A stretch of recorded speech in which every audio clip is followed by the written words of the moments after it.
आज मैं लेकर आई हूँ बहुत ही बढ़िया राम जी का भजन। गाना कैसा लगे कमेंट बॉक्स में ज़रूर बताना। मेरे चैनल को सब्सक्राइब नहीं किया तो सब्सक्राइब करना, मेरे वीडियो को लाइक करना, कमेंट करना, शेयर करना, फुलवा से सपोर्ट करना। अपना आशीर्वाद प्यार दुलार हमेशा बनाए रखना दोस्तों। धन्यवाद। आजू राती साजी के राम चाल बन के, आजू राती साजी के राम चाल बन के, आजू राती साजी के राम चाल बन के, आजू राती साजी के माचिया बैठल उनकर मम्मी समझावई रामा, माचिया बैठल उनकर मम्मी समझावई रामा।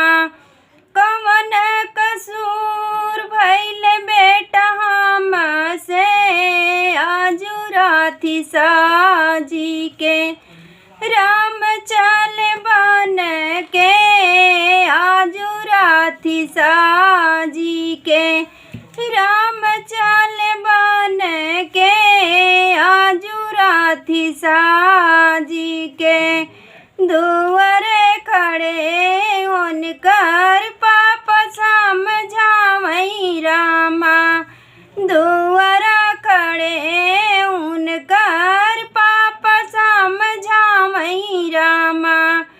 कवन कसूर बेटा भइल हमसे, आजू राती साजी के राम चाल बन के, आजू राती साजी के राम चाल बन के, आजू राती साजी के बहिया पकड़ी उनकर भैया समझावई रामा, बहिया पकड़ी उनकर भैया समझावई रामा।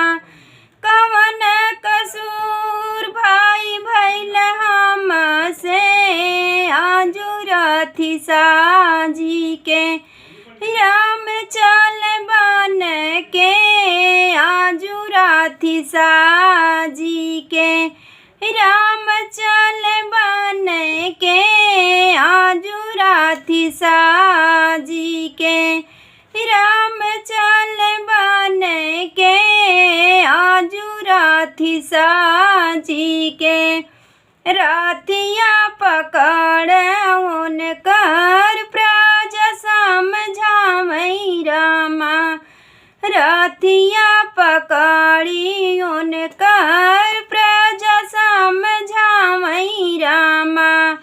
कवन कसूर प्रभु भइल हमसे, आजू राती साजी के राम चाल बन के, आजू राती साजी के राम चाल बन के, आजू राती साजी के पौआ पकड़ उनकर धन समझावई रामा, पौआ पकड़ी उनकर धनिया जरोवई रामा।